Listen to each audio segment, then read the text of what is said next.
Capítulo 98. Solo cuando hayan sido domados el mono y el caballo, podrán alcanzar los monjes la perfección. Una vez concluidas todas sus penalidades, los monjes consiguen entrevistarse con el auténtico. Decíamos que una vez recuperada la vida, el noble Kou salió a despedir a los peregrinos, con estandartes, banderas, y bandas de música, acompañado de todos sus deudos y familiares, así como un nutrido número de monjes tanto budistas como taoístas. No volveremos a hablar más de ellos, centrándonos exclusivamente en el monje Tang y en sus 3 discípulos, que continuaron pacientemente su camino. No tardaron en descubrir que la tierra de Buda, en el oeste, era totalmente distinta de la de otras regiones. Allí, las flores simulaban gemas, los matorrales parecían estar hechos de jaspe, y los cipreses y los pinos poseían una rugosidad que no se veía en ninguna otra comarca. Por todos los pueblos y ciudades que pasaron, las gentes se dedicaban a la práctica de la virtud, y a dar de comer a los monjes. En las montañas y en los bosques, se toparon con un gran número de personas entregadas a la meditación y al recitado de los sutras. 6 o 7 días llevaban descansando por la noche y poniéndose en camino tan pronto como amanecía, cuando avistaron una hilera de edificaciones, sumamente altas y de impresionante aspecto. Cada una de ellas debía de medir más de 1000 metros, y todas se adentraban con seguridad en el seno de las nubes. Desde ellas podía verse poner el sol y alcanzar el tímido parpadeo de las estrellas.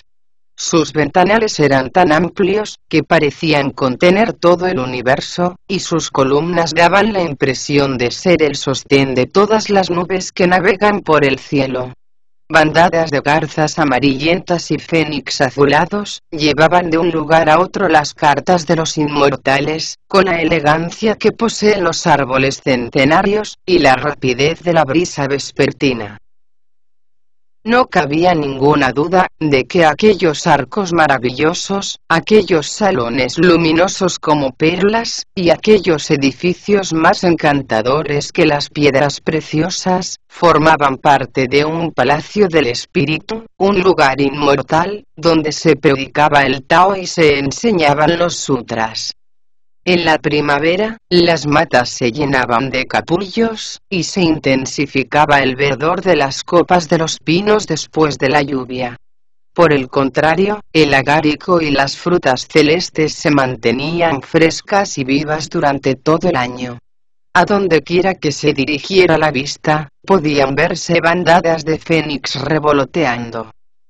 ¿Has visto qué lugar más encantador?, exclamó Tripitaka volviéndose a Wukong, y señalando a la distancia con su fusta. No hay quien os entienda, maestro, contestó el peregrino. En más de una ocasión os habéis inclinado ante Budas falsos. Hoy que por fin habéis llegado a una tierra de Budas auténticos, os mantenéis obstinadamente sentado en vuestra silla de montar. ¿Se puede saber por qué no os bajáis del caballo? Tripitaka se sintió tan confundido ante esas palabras, que de un salto, puso el pie en el suelo. No tardaron en llegar a la puerta de aquellas construcciones tan maravillosas.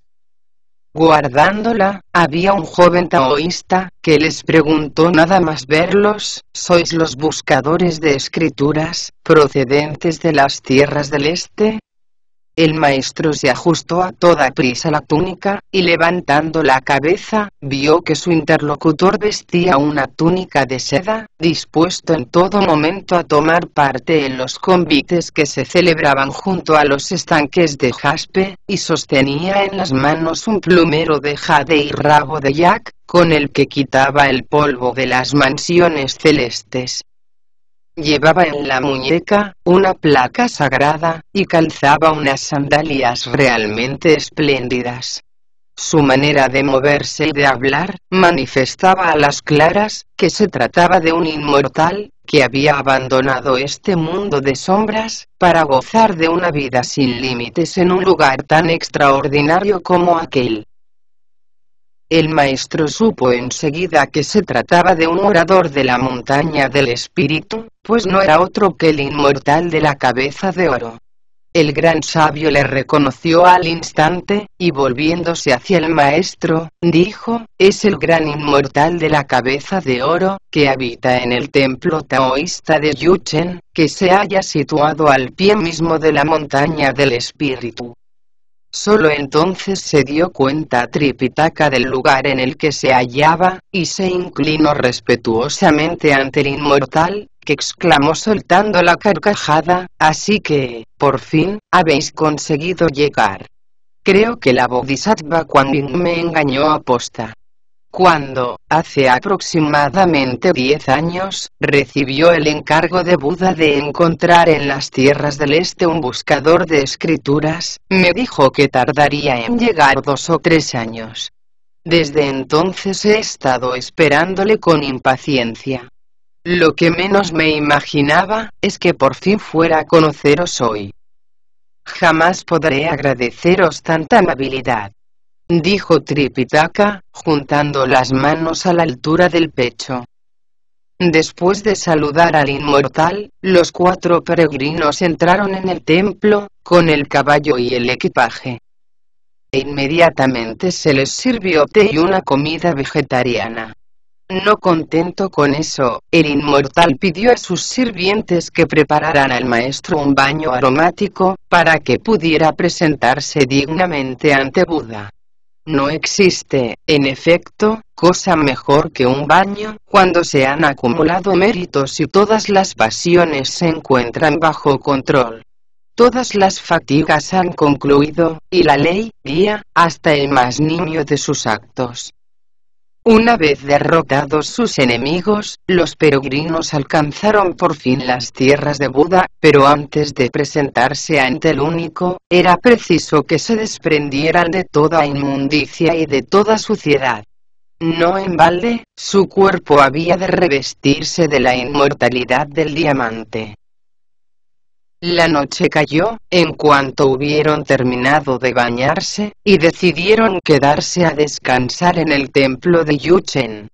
A la mañana siguiente, el monje Tang se puso su espléndida túnica de los bordados y su sombrero Vairocana, y tomando su báculo, fue a despedirse del inmortal, que le dijo riendo: «Ayer parecíais un guiñapo humano. Hoy, por el contrario, se os ve fresco y vigoroso, y vuestra figura es la de un auténtico hijo de Buda».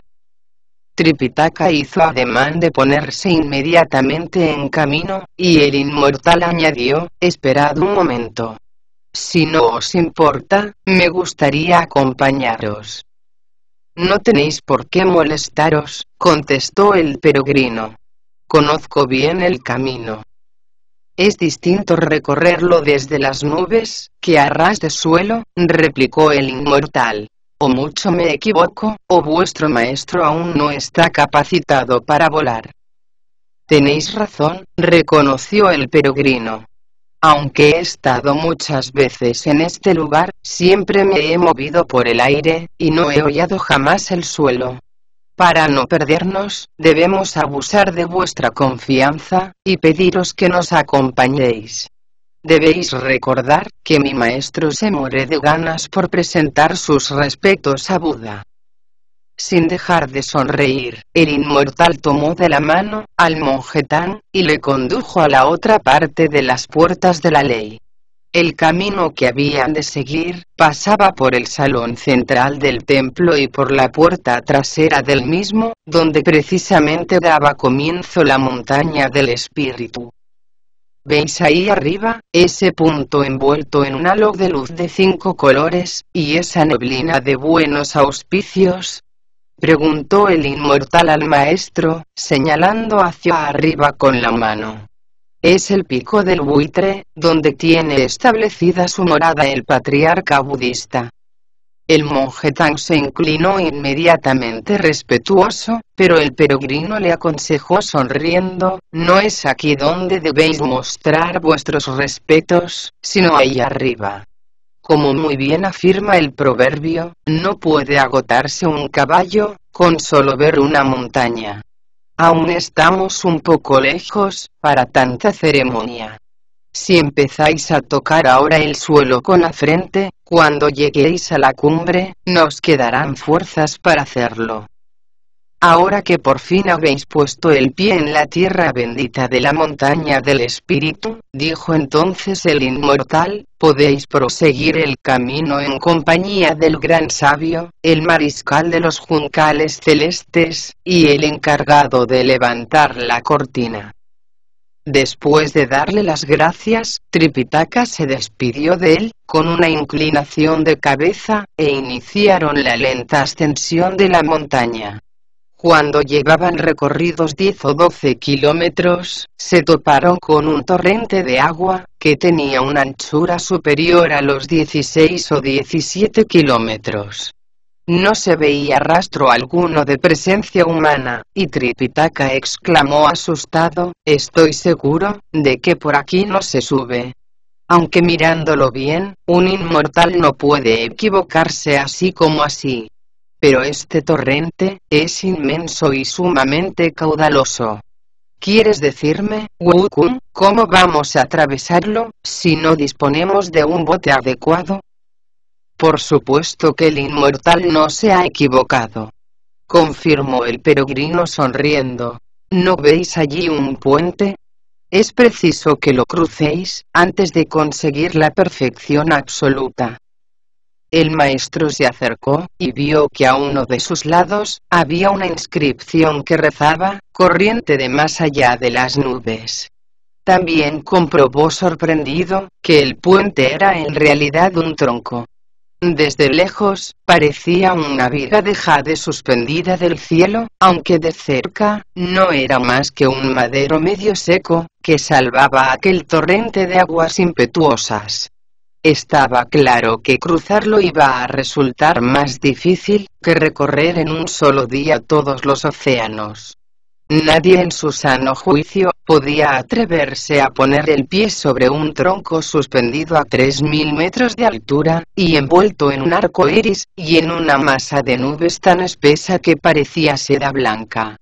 Por si eso no bastara, era sumamente resbaladizo, y apto, únicamente, para esos seres afortunados que saben andar por las nubes. Al darse cuenta de las dificultades que entrañaba cruzar el torrente, dijo Tripitaka estremeciéndose, este puente no puede cruzarlo ningún ser humano. ¿Por qué no buscamos otro camino? No podemos, respondió el peregrino soltando la carcajada. Este es el único que existe. En ese caso, insistió Bachie, aterrado, ¿cómo vamos a cruzarlo? La corriente es demasiado ancha, y solo la cruza un madero estrecho y resbaladizo en extremo. Solo de pensarlo, se me ponen a temblar las piernas. Quedaos aquí, mientras intento cruzarlo, dijo el peregrino. No había acabado de decirlo, cuando se encaramó al madero, y lo atravesó a grandes zancadas. El puente se bamboleaba como si fuera un columpio, pero consiguió llegar a la otra orilla, más pronto de lo que él mismo había previsto. ¿Habéis visto qué fácil?, gritó satisfecho.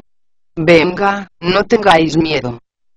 Al ver que nadie se atrevía a seguir su ejemplo, el peregrino regresó al punto donde se encontraban sus hermanos, y agarrando a Bachie, dijo, «Vamos, idiota, sígueme». «No puedo», contestó Bachie dejándose caer al suelo, temblando de miedo. «Es demasiado resbaladizo para mí. Déjame, por favor». Creo que lo mejor será que cruce el torrente a lomos del viento. En un lugar como este, no se puede recurrir a la magia, le regañó el peregrino empujándole sin ninguna consideración. Si no cruzas este puente, jamás podrás convertirte en un Buda. Me da igual, respondió Bachie. Lo único que sé es que por ahí yo no paso. Y empezaron a tirar el uno del otro. A fuerza de buenas razones, el Bonzo Sha consiguió separarlos, pero en ese mismo momento, Tripitaka volvió la cabeza, y vio a un hombre que venía corriente arriba, con una pequeña barquechuela. Loco de contento, el maestro exclamó, mezclando sus gritos con los del barquero, «Dejad de discutir de una vez. Ahí viene una barca, que va a ayudarnos a cruzar el torrente». Ansiosos, los tres se acercaron a la orilla, y clavaron sus ojos en el pequeño bote. Cuando lo tuvieron lo suficientemente cerca para percibir con claridad todos sus detalles, se percataron horrorizados, de que no tenía suelo. El peregrino escrutó al barquero con sus pupilas diamantinas y sus ojos de fuego, y descubrió que se trataba del Buda, guía, conocido también como Luz de Ragnarbaja. Sin dar a entender en ningún momento que le había reconocido, el peregrino gritó agitando la mano, aquí. Sin pérdida de tiempo, el barquero se llegó hasta la orilla, chillando al compás de sus golpes, «¡Ajoy! ¿Cómo es posible que vuestra barca no tenga suelo?», preguntó Tripitaka, temblando de espanto.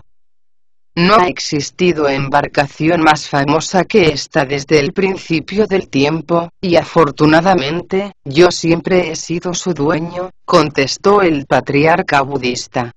Por muy fuertes que sean, el viento y las olas jamás la hacen zozobrar. Al carecer de principio o de fin, su seguridad está plenamente garantizada. Lo más asombroso, de todas formas, es que, aunque surque 10.000 kalpas con envidiable serenidad, es capaz de regresar al único, libre de toda inmundicia.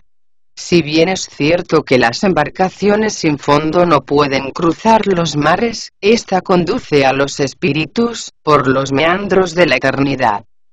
Os agradezco que hayáis venido a dar la bienvenida a mi maestro, dijo entonces el gran sabio, juntando respetuoso las palmas de las manos. Se volvió después hacia Tripitaka, y añadió, «Subid a esa barca. Aunque no tenga suelo, es, como acabáis de escuchar, sumamente segura, y ni el viento ni las olas son capaces de hacerla zozobrar». El maestro se negó a obedecerle, pero el peregrino le agarró de los hombros, y le dio un pequeño empujón. Como era de esperarse, cayó de cabeza al agua, pero el barquero le sacó a toda prisa de la corriente. Aunque no dijo nada, mientras se sacudía las ropas, se notaba que estaba muy enfadado con el peregrino. Sin hacerle el menor caso, este ayudó al Bonzo Sha y a Bachi a montar en la barca, y a acomodar en ella, el equipaje y al caballo. El patriarca budista hundió su pértiga en el agua, y la embarcación se separó de la orilla. Al poco rato apareció flotando corriente arriba un cadáver, y al verlo, el maestro se puso a gritar. «No os asustéis», le aconsejó el peregrino riendo. ¿No os dais cuenta, de que sois vos? Así es. Ratificó Bachi, sois vos. Vos mismo. Confirmó el Bonzo Sha, aplaudiendo entusiasmado. Ese cadáver es el vuestro. Exclamó a su vez el barquero, uniéndose al entusiasmo de los discípulos. Enhorabuena, maestro. Mientras la barca hendía las aguas con sorprendente facilidad, los viajeros repitieron una y otra vez, la misma cantinela. No tardaron en llegar, de esa forma, sanos y salvos, a la otra orilla de la corriente de más allá de las nubes. Apenas hubieron puesto el pie en ella, Tripitaka se tornó tan ligero como la brisa, y cruzó el torrente por su propio pie.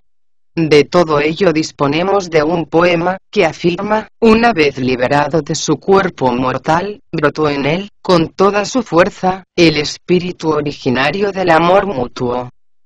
Concluidas sus penalidades, se convirtieron en Budas, libres para siempre, de la tiranía de los 6 sentidos. Esto es lo que quiere expresarse cuando se dice que la profunda sabiduría del Dharma es capaz de conducirnos a la otra orilla. En cuanto los 4 peregrinos hubieron tocado la otra vertiente, desaparecieron de su vista la barca y el hombre que la conducía. El peregrino reveló entonces que se trataba del Buda, guía, y en ese mismo instante, Tripitaka despertó a la verdad. Emocionado, se volvió hacia sus discípulos, y les dio las gracias, pero el peregrino replicó, no debemos agradecernos nada unos a otros, porque la ayuda que nos hemos proporcionado ha sido mutua. A vos debemos haber obtenido la libertad, que supuso para nosotros poder iniciar una vida de perfeccionamiento y de méritos. Vos, por vuestra parte, habéis tenido que depender de nosotros para manteneros seguro en el camino de la fe, y conseguir así, la total liberación de vuestro cuerpo mortal. Mirad a vuestro alrededor, y contemplad este incomparable paisaje lleno de flores, hierbas exóticas, pinos, bambúes, fénix, garzas y ciervos. ¿No lo encontráis más hermoso que todos esos lugares habitados por monstruos por los que hemos pasado? ¿No percibís aquí la presencia del bien, mientras que en esos otros sitios únicamente se sentía el mal? Tripitaka repitió una vez más sus frases de agradecimiento, y los 4 iniciaron la ascensión de la montaña del espíritu, con una ligereza que hasta entonces ninguno de ellos había conocido. No tardó en aparecer ante su vista el impresionante monasterio del trueno, cuya parte más alta penetraba en el firmamento, mientras que sus cimientos se hundían en las mismas raíces del monte Sumeru. El paisaje en el que se hallaba enclavado, no podía ser más espléndido, rodeado de picos altísimos, cuyas rocas mostraban una rugosidad desacostumbrada. En todos los acantilados se veían hierbas de jade y flores de jaspe, cuya belleza no tenía nada que envidiar al agarico y a las orquídeas, que desgranaban su aroma a lo largo de todos los senderos. Los grupos de monos que se entretenían recogiendo frutas subidos a los melocotoneros, parecían estar bañados en oro. Por su parte, las garzas blancas que se hallaban posadas en las ramas de los pinos, daban la impresión de ser nubes purísimas, atrapadas por unos brazos de jade. Parejas de fénix machos miraban de frente el sol, exigiéndole que llenara el mundo de sus bendiciones. Más difíciles de ver, resultaban los fénix hembra, que se movían por el aire, siguiendo a los vaivenes de la brisa. Los patos mandarín mostraban orgullosos el esplendor de sus plumajes, que hacían pensar en una mezcla imposible de oro y cornalina. En el este y en el oeste, se levantaban espléndidos palacios, de ventanales que recordaban la pureza de las perlas, mientras que en el norte y en el sur, se alzaban impresionantes torres, cargadas de nobleza. Las mansiones de los de Barajas se hallaban envueltas en una neblina multicolor, cuya serenidad contrastaba con las llamas rojizas, que parecían rodear las residencias de los protectores del Dharma. La silueta de la torre principal no podía ser más perfecta, y su elegancia se veía resaltada por la fragancia de la úpala. Se trataba en verdad de un lugar tan parecido a los cielos, que las nubes se desplazaban por él, con una lentitud asombrosa, para hacer más largos sus días. En aquel paraíso no existían las causas, y la impureza no se conocía. No en balde, se trataba del mismísimo palacio del Dharma, del que las kalpas estaban totalmente excluidas. Con una rapidez asombrosa, el maestro y sus discípulos se llegaron hasta la cumbre de la montaña del espíritu, donde vieron un grupo de upasikas sentados bajo el verdor de las copas de los pinos, y una fila interminable de devotos, que seguían la línea que les marcaban los cipreses. el maestro se inclinó con respeto ante ellos, sorprendiendo vivamente a los upasakas, a los upasikas, y a los monjes y monjas allí reunidos, que le dijeron: no somos dignos de semejante reconocimiento. Guardad vuestros respetos para Sakyamuni, cuando tengáis oportunidad de entrevistaros con él. No sé lo que le pasa, pero el caso es que siempre se precipita, comentó el peregrino echándose a reír. En fin, vayamos a inclinarnos ante esos de ahí arriba. Sin poder contener los brazos ni las piernas, a causa de la excitación que le embargaba, el maestro siguió al peregrino, que se dirigió directamente hacia la puerta del monasterio del trueno, donde fueron saludados por los 4 grandes Vajra, que les preguntaron: ¿ha llegado por fin el maestro? Así es, respondió Tripitaka inclinándose. Vuestro humilde discípulo Xuanzang tiene el honor de comunicaros su llegada. E hizo ademán de querer entrar a toda prisa, cosa que le impidieron los 4 Vajra, diciendo: no seáis tan impetuoso, maestro. Es preciso que anunciemos vuestra grata presencia. Uno de ellos corrió, en efecto, a dar cuenta de su llegada a los 4 grandes Vajra que protegían la segunda puerta, los cuales, a su vez, informaron oportunamente a los guardianes de la tercera, que eran los que se hallaban en contacto con el único. Sin pérdida de tiempo, entraron en el salón del gran héroe, y anunciaron a Tathagata, el honorabilísimo, también conocido como Buda Sakyamuni, acaba de llegar a este dignísimo monasterio, el monje procedente de la corte de los Tang, que ha venido en busca de las escrituras. Visiblemente complacido, Buda pidió a los 8 bodhisattvas, a los 4 guardianes Vajra, a los 500 arats, a los 3000 protectores, a los 11 grandes dirigentes, y a los 18 protectores de los monasterios, que se pusieran en fila, y se dispusieran a dar la bienvenida a tan esperado visitante. Cuando todos hubieron ocupado sus puestos, ordenó que el monje Tang fuera conducido inmediatamente a su presencia.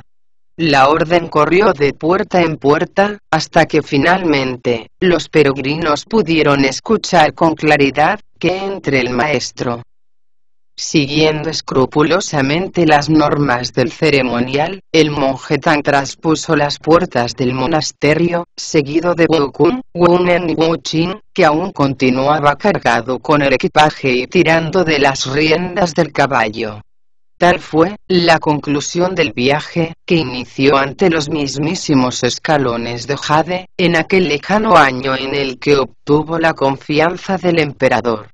Por llevar a término tan alta misión, escaló cordilleras cubiertas de rocío mañanero, y descansó sobre la roca viva, al ponerse el sol. Su fe le movió a vadear 3000 cursos diferentes de agua, y a hollar incontables senderos, sin otro apoyo que el de su báculo de nudos. A lo largo de tan interminables fatigas, solo halló consuelo en la esperanza de llegar a entrevistarse algún día con Buda, y alcanzar el fruto de los perfectos. Nada más poner el pie en el salón del gran héroe, los 4 peregrinos se echaron rostro en tierra, y de esa forma, presentaron sus respetos a Tathagata. A continuación se inclinaron ante todos los budas que llenaban tan espléndido salón, arrodillándose 3 veces seguidas ante el patriarca budista, cuando decidieron hacerle entrega del documento de viaje que traían consigo. Después de leerlo con inesperado cuidado, Tathagata se lo devolvió a Tripitaka, que clavando la frente en el suelo, dijo: por orden expresa del gran emperador de los Tang, en las tierras del este, vuestro indigno discípulo Xuanzang se ha atrevido a poner el pie en este sacratísimo monasterio, con el fin de implorar de vuestra misericordia, la entrega de las escrituras sagradas, que lleven la salvación a todos mis conciudadanos. Es una inmerecida gracia, que espero alcanzar del patriarca budista, para que pueda regresar cuanto antes con ellas, al país del que partí. Para dar a conocer la tierna compasión que anidaba en su corazón, Tathagata abrió sus labios de misericordia, y dijo, dirigiéndose a Tripitaka, las tierras del este pertenecen al continente austral de Jambudvipa. Por su tamaño, la fertilidad de sus tierras, su increíble prosperidad, y el elevado número de sus habitantes, se producen en ella gran cantidad de crímenes, adulterios, mentiras, engaños y otras manifestaciones de opresión y avaricia. Sus gentes no solo no aceptan las enseñanzas de Buda ni se dedican a la práctica de la virtud, sino que tampoco siguen las enseñanzas de las 3 escuelas, ni muestran ningún respeto por los 5 granos. Son desconfiados, poco dados a la piedad filial, despectivos con todo lo bueno, groseros, seres sin escrúpulos, e inclinados al engaño. Abandonándose a la injusticia y al desprecio por la vida, han cometido infinidad de actos reprobables. Su maldad ha enviado directamente a los infiernos a muchos de ellos, que se han visto sometidos a penas horribles en aquel mundo de sombras eternas, antes de reencarnarse en bestias. Algunos se han convertido en criaturas con cuernos, pagando de esta forma el mal que cometieron, y contribuyendo con su carne al sustento del género humano. Esas son las razones que han conducido a su eterna condenación. Aunque Confucio trató de inculcar con sus enseñanzas la bondad, la rectitud, el respeto a las normas, y la práctica del bien, actitudes que se empeñaron en reforzar los diferentes reyes y emperadores, imponiendo a sus detractores penas tales como la deportación, la horca, o las 1001 formas del ajusticiamiento, poco caso hicieron los malvados de semejantes principios e instituciones. Conmigo, dispongo de 3 cestos diferentes de escrituras, capaces de liberar al hombre de sus sufrimientos, y alejarle de la desgracia. Uno de ellos está compuesto por Vinayas, que tratan de los cielos, otro por Sastras, que versan sobre la tierra, y otro por Sutras, que tienen el poder suficiente para salvar a los condenados de sus tormentos. Componen un total de 35 obras diferentes, distribuidas en 15.144 rollos, en los que se encierran todas las enseñanzas para alcanzar la inmortalidad, y seguir la senda de la suprema virtud. Al mismo tiempo, se contiene en ellos una gran cantidad de conocimientos de astronomía, geografía, flora, fauna, artes, vidas de personajes ilustres, y otros muchos asuntos humanos, que tienen lugar en los 4 grandes continentes de este mundo. Puesto que para llegar hasta aquí, os habéis visto obligados a recorrer una distancia enorme, me gustaría poner a vuestra disposición todos esos escritos. Me temo, sin embargo, que los habitantes de vuestro país, débiles de mente y duros de corazón, acabarán burlándose de las verdades en ellos contenidas, y se negarán a aceptar el profundo sentido de nuestras enseñanzas de Sramana. Se volvió a continuación hacia Ananda y Kasyapa, y añadió, llevad a los peregrinos al salón que hay al pie de la torre, y dadles algo de comer. En cuanto hayan recobrado las fuerzas, abridles el tesoro de nuestros escritos, para que escojan unos cuantos rollos de cada una de las 35 divisiones de los 3 cánones, y regresen con ellos a las tierras del este, como muestra de mi magnanimidad hacia sus habitantes.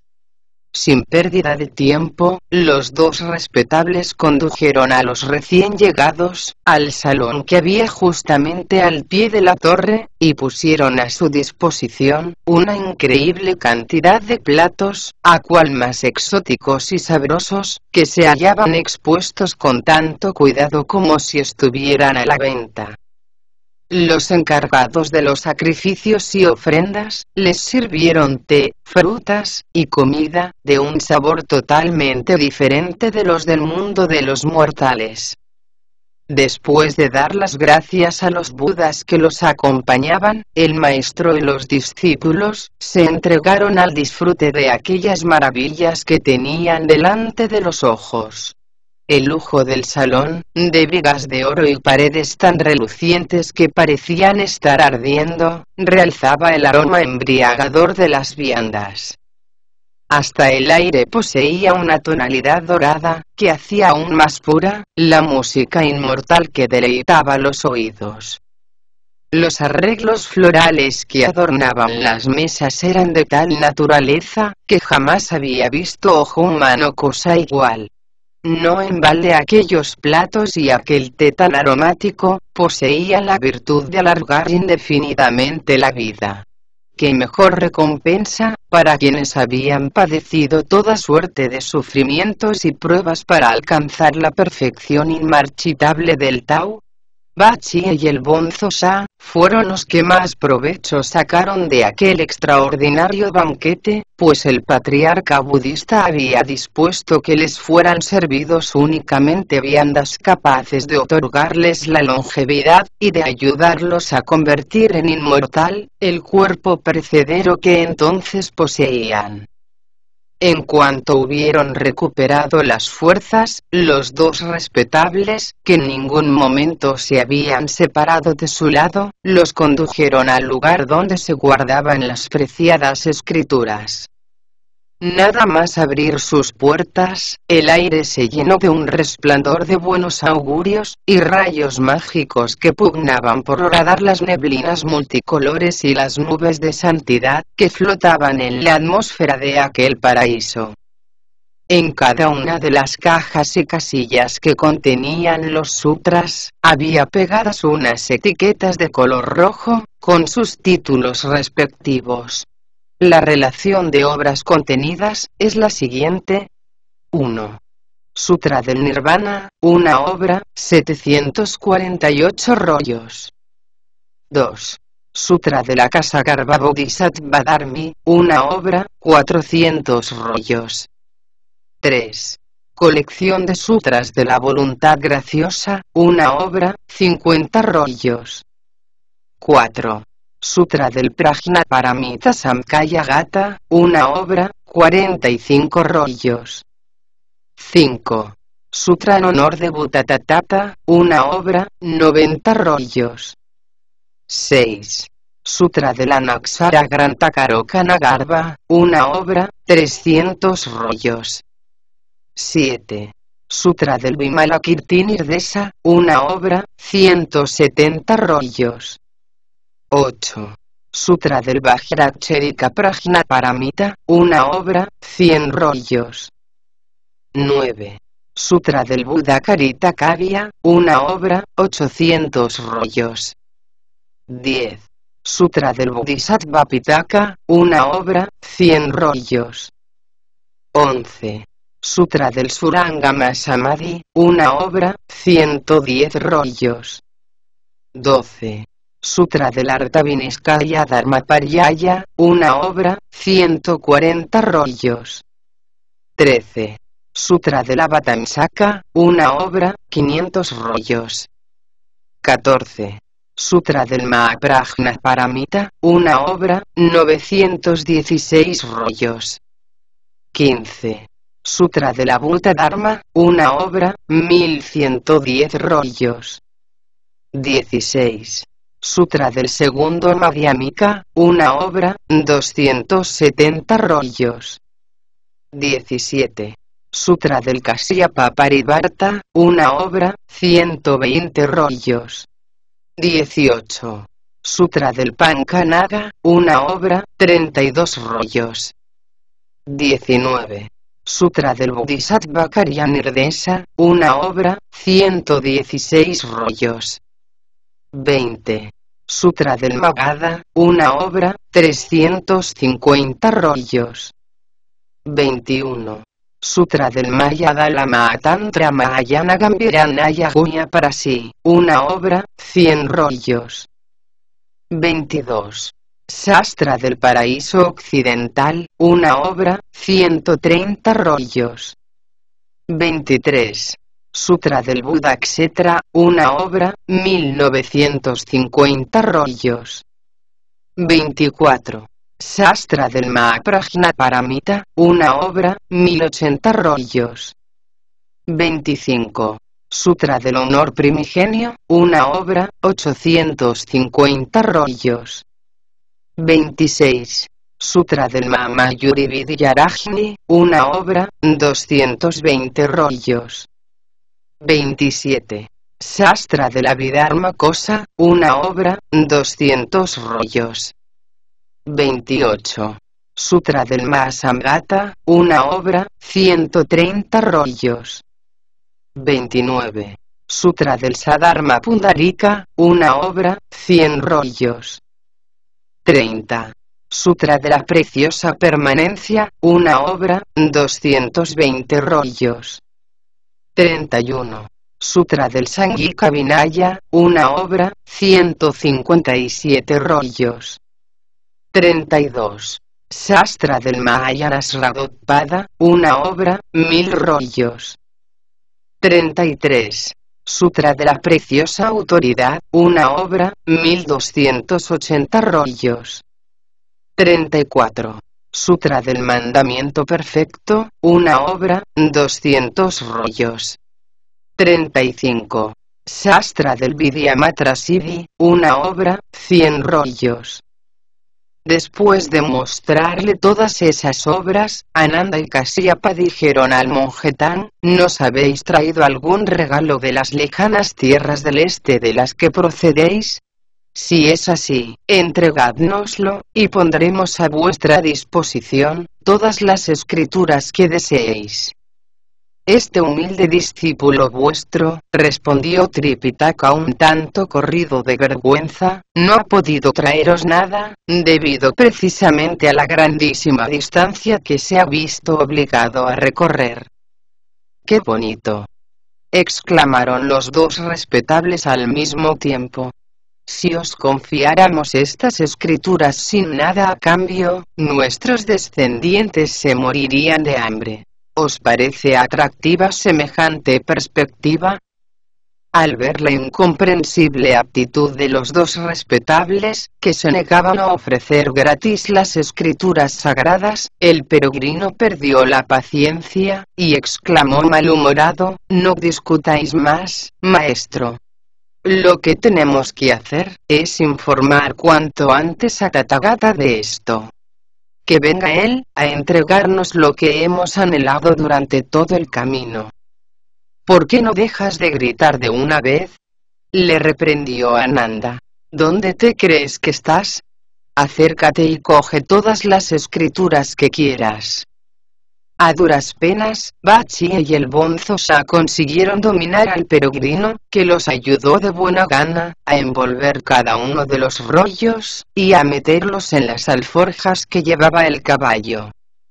Como resultaron insuficientes, prepararon unas cuantas bolsas más, que Bachie y el Bonzo Sha se encargaron de cargar al hombro, con ayuda de una pértiga. Una vez concluida su labor, regresaron al salón en el que se hallaba sentado Tathagata, y se arrodillaron ante él, en señal de gratitud. Se sentían tan contentos, que al salir del monasterio, se inclinaron 2 veces seguidas ante cualquier patriarca o bodhisattva con el que tuvieron la fortuna de cruzarse. Cuando llegaron a la puerta principal, se despidieron de la misma forma de los upasakas, upasikas, monjes y monjas que allí había reunidos, y emprendieron satisfechos el descenso de la montaña, por lo que de momento, no hablaremos más de ellos. Sí lo haremos sin embargo, del anciano Dipankara, conocido también como el Buda del pasado, que oyó cuanto había sucedido, y cayó enseguida en la cuenta de que Ananda y Kasyapa habían entregado a los peregrinos unos rollos de escrituras totalmente en blanco. Eso le hizo exclamar divertido: esos monjes de las tierras del este están mal de la cabeza. ¿Cómo no se habrán dado cuenta de que esos rollos no tienen nada escrito? De todas formas, es una auténtica pena que hayan hecho un viaje tan largo para nada. Levantó a continuación la voz, y preguntó, ¿quién está hoy a mi servicio? El respetable héroe blanquecino dio un paso al frente, y sin pérdida de tiempo, el anciano Buda le ordenó, es preciso que alcances cuanto antes al monje Tan, y le quites esas escrituras en blanco que le han entregado. No dudes en valerte de tus poderes mágicos, para hacerle regresar a por rollos de los buenos. El respetable héroe blanquecino se montó en la brisa, y abandonó a toda velocidad el monasterio del trueno. El viento en el que cabalgaba no podía ser más fuerte, pues el poder de un fiel servidor de Buda supera al de cualquier otro dios. De la misma forma, los gritos de un inmortal son mucho más penetrantes que el sonido de esos silbatos que llevan las muchachas jóvenes. La fuerza de aquel huracán, en efecto, agitó de tal manera los mares y ríos, que los peces y los dragones que habitaban en ellos, perdieron la mayor parte de sus escamas. Pero no fueron ellos los únicos perjudicados, porque los grandes simios negros no pudieron seguir recogiendo sus frutos, las garzas de plumaje dorado se vieron obligadas a buscar la protección de sus nidos, y los fénix olvidaron las melodías de sus cantos, mientras los faisanes gritaban desesperados. Muchas ramas de los pinos se troncharon, y los capullos de los lotos quedaron desgajados de sus plantas. Una a una, fueron cayendo al suelo, las cañas de los bosquecillos de bambúes, al tiempo que muchas flores perdían su belleza, pétalo a pétalo. Las campanas parecían haberse vuelto locas, y su tañer llegó a oírse desde una distancia de 6.000 kilómetros. La continua salmodia de las escrituras, por el contrario, se perdió por los desfiladeros y las cárcavas.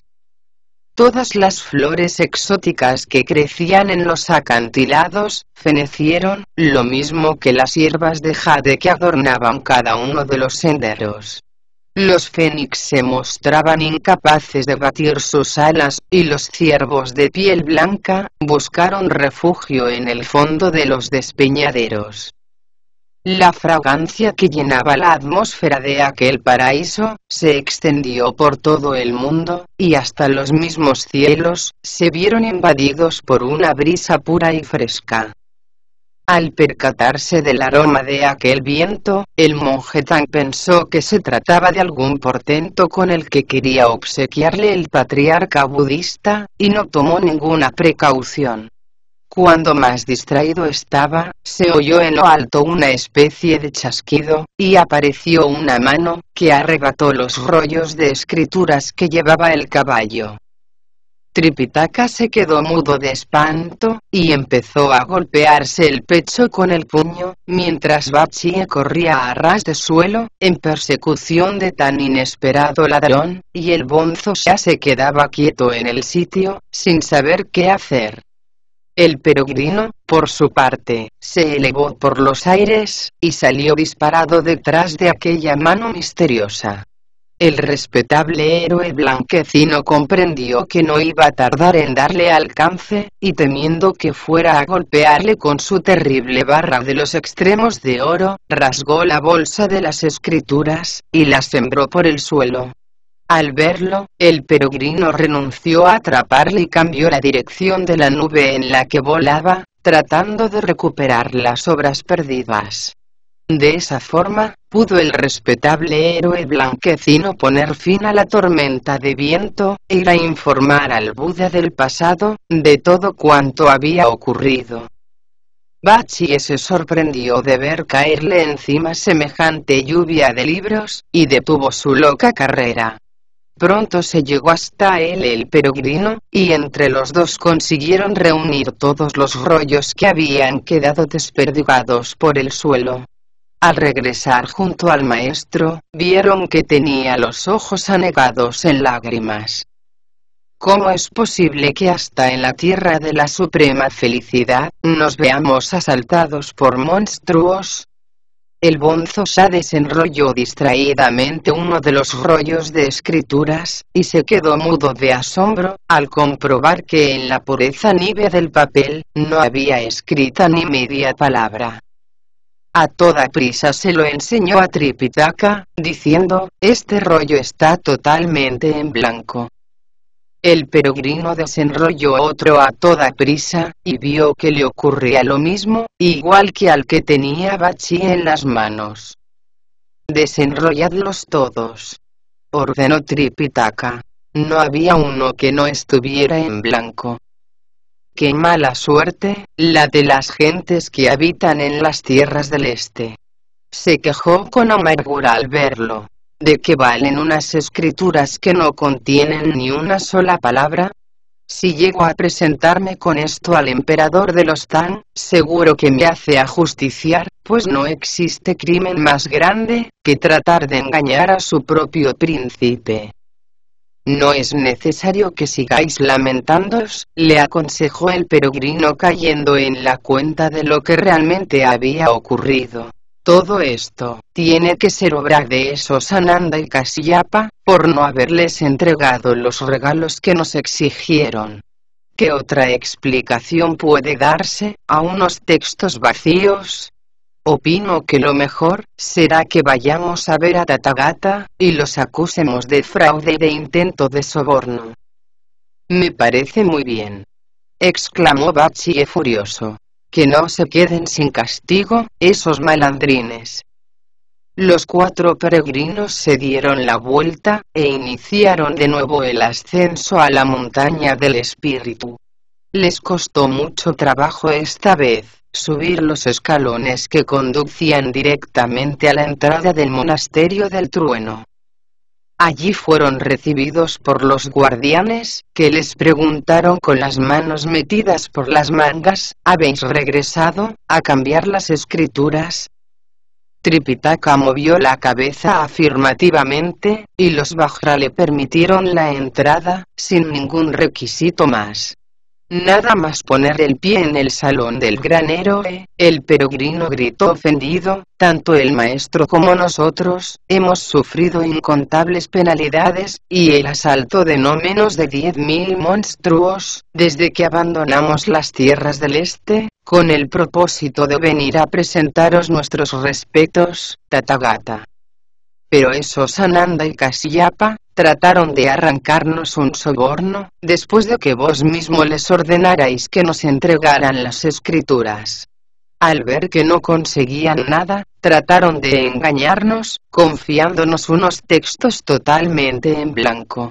¿De qué nos habrían servido tantas penalidades, si no nos hubiéramos dado cuenta a tiempo de su engaño? Disculpad el tono de mis palabras, Tathagata, pero es preciso que encontréis cuanto antes una solución para tan enojoso asunto. ¿Por qué no dejas de gritar de una vez? Le reprendió el patriarca budista sonriendo. No desconocía que esos 2 fueran a pediros algo a cambio. Después de todo, las escrituras no han de darse a la ligera, ni recibirse sin ningún tipo de compensación.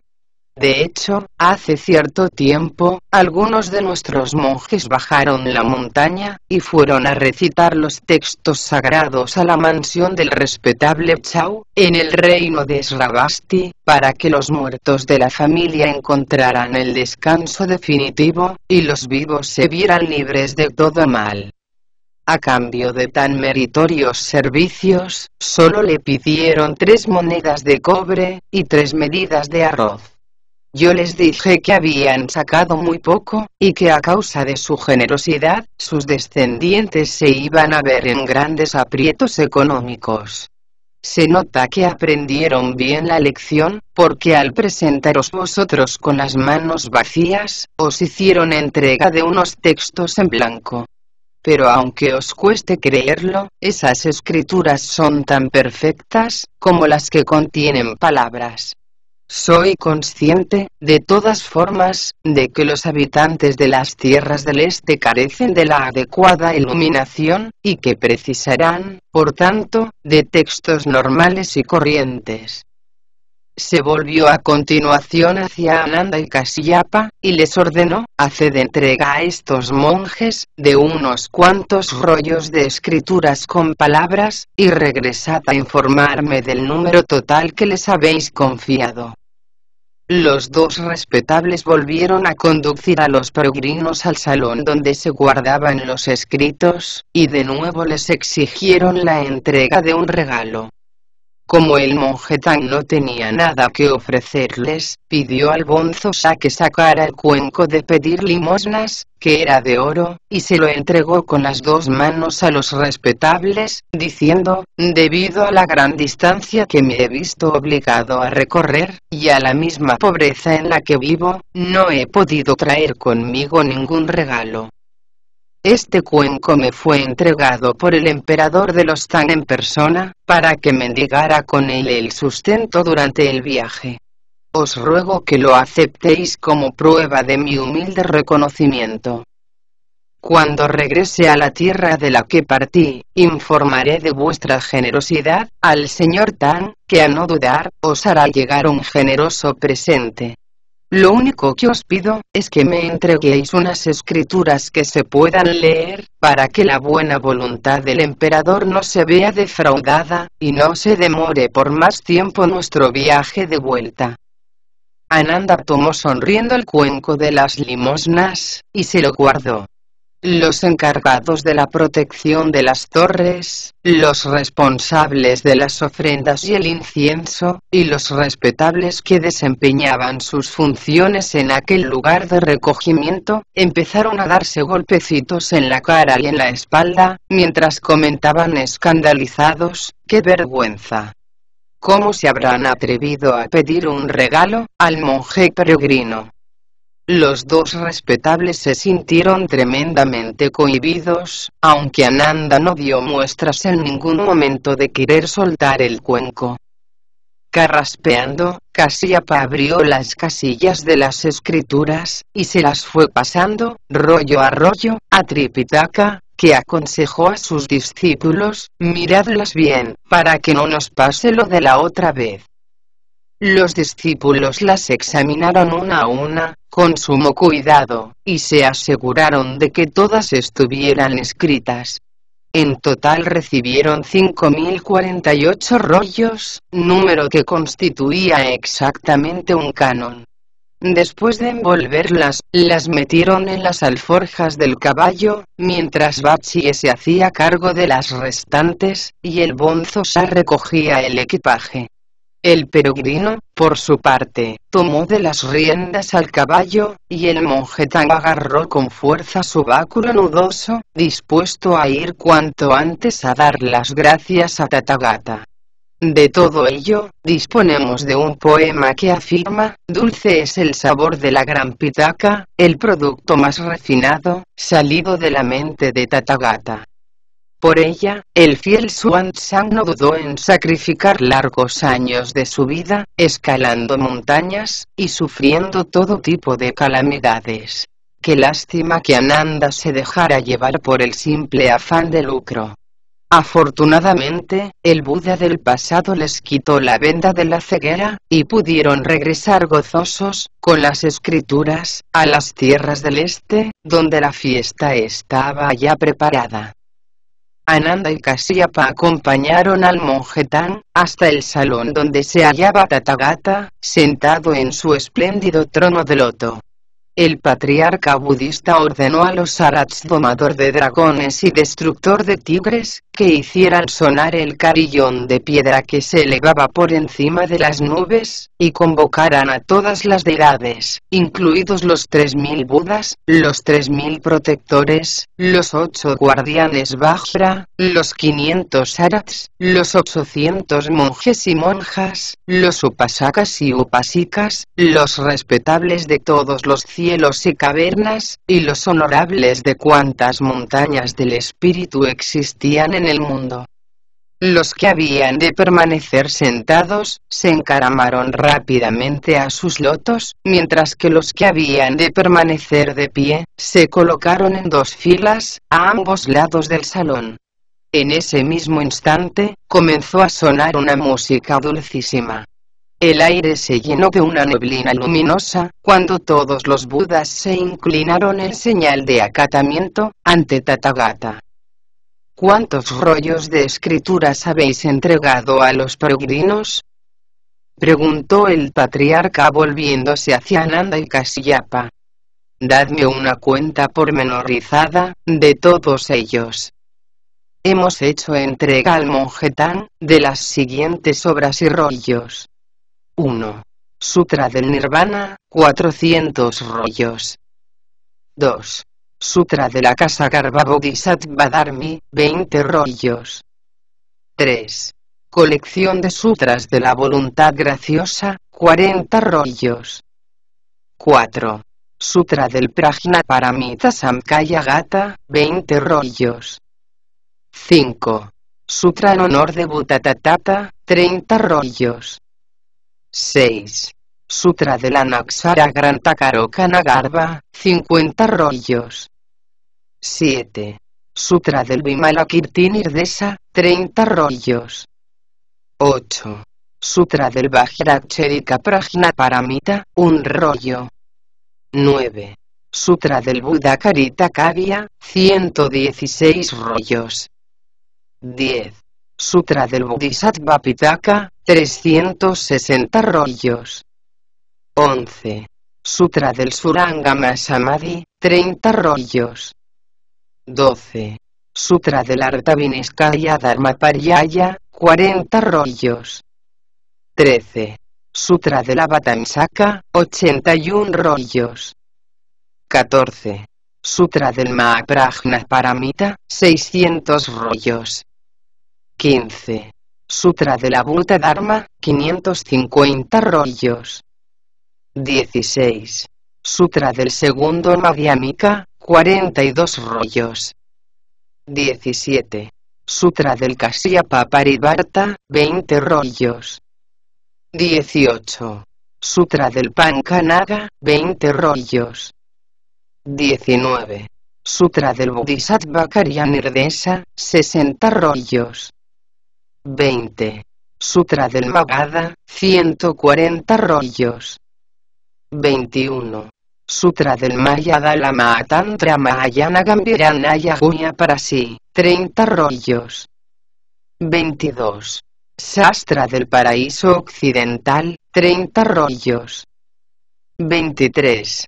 Sutra del Buda Kshetra, 1638 rollos.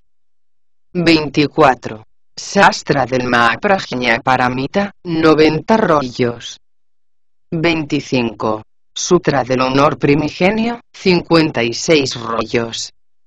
26. Sutra del Mahamayuri Vidyarajni, 14 rollos. 27. Sastra de la Vidharma Kosa, 10 rollos. 28. Sutra del Mahasamgata, 30 rollos. 29. Sutra del Sadharma Pundarika, 10 rollos. 30. Sutra de la Preciosa Permanencia, 170 rollos. 31. Sutra del Sangika Vinaya, 110 rollos. 32. Sastra del Mahayana Sragodpada, 50 rollos. 33. Sutra de la Preciosa Autoridad, 140 rollos. 34. Sutra del Mandamiento Perfecto, 10 rollos. 35. Sastra del Vidyamatra Siddhi, 10 rollos. De las 35 obras que componen nuestro más preciado legado, hemos seleccionado un total de 5048 rollos, que hemos entregado al monje Tan, para que los lleve consigo a las tierras del este. La mayoría de ellos han sido envueltos con sumo cuidado, y metidos en las alforjas que porta el caballo. Del resto se ha ocupado uno de los peregrinos, que ha venido con sus otros 3 hermanos a daros las gracias. Después de atar al caballo y de dejar las pértigas en el suelo, Tripitaka y sus 3 discípulos se inclinaron ante Buda, juntando las manos a la altura del pecho. El poder de estas escrituras es ilimitado, explicó Tathagata al monje Tang. No solo son el espejo de nuestra fe, sino la fuente de las 3 enseñanzas, por lo que no deben ser tratadas en ningún momento con ligereza, especialmente cuando regreséis al continente austral de Jambudvipa, y se las mostréis a sus habitantes. A nadie le estará permitido tocar uno solo de estos rollos, sin haber ayunado y sin haberse bañado antes. Guardadlas con cuidado y tenedlas siempre en gran estima, porque en ellas hallaréis el modo de alcanzar la inmortalidad, comprender el Tao, y dominar el arte de las 10.000 metamorfosis. En señal de gratitud y acatamiento, Tripitaka golpeó repetidamente el suelo con la frente. Como había hecho con anterioridad, antes de tomar las escrituras y reemprender el camino de vuelta, se inclinó 3 veces seguidas ante los patriarcas allí reunidos, cosa que hizo igualmente, al pasar por cada una de las 3 puertas del monasterio, por lo que de momento, no hablaremos más de él. Sí lo haremos sin embargo, de Tathagata, que después de haber despedido al monje Tang, dio por terminada la asamblea de Budas, y se dispuso a regresar a sus aposentos. En ese mismo instante, salió a su encuentro la Bodhisattva Kwasherin, y le dijo juntando respetuosamente las palmas de las manos: hace cierto tiempo, me ordenasteis buscar en las tierras del este, a un monje virtuoso que estuviera dispuesto a venir en busca de las escrituras sagradas. Hoy, finalmente, ha cumplido su misión, dando por terminado un viaje que le ha llevado 14 años, o lo que es lo mismo, 5040 días. Para cumplir el número canónico perfecto, solo le restan 8. ¿Me permitís, por lo tanto, devolveros la orden que en su día me confiasteis? Por supuesto que sí, contestó Tathagata complacido. Nada más justo que eso. Se volvió a continuación a los 8 Vajra, y les ordenó: valeos de vuestros poderes mágicos y llevad inmediatamente al este al monje Tang. Tan pronto como haya confiado las escrituras a las gentes de allí, volved a traerle al oeste.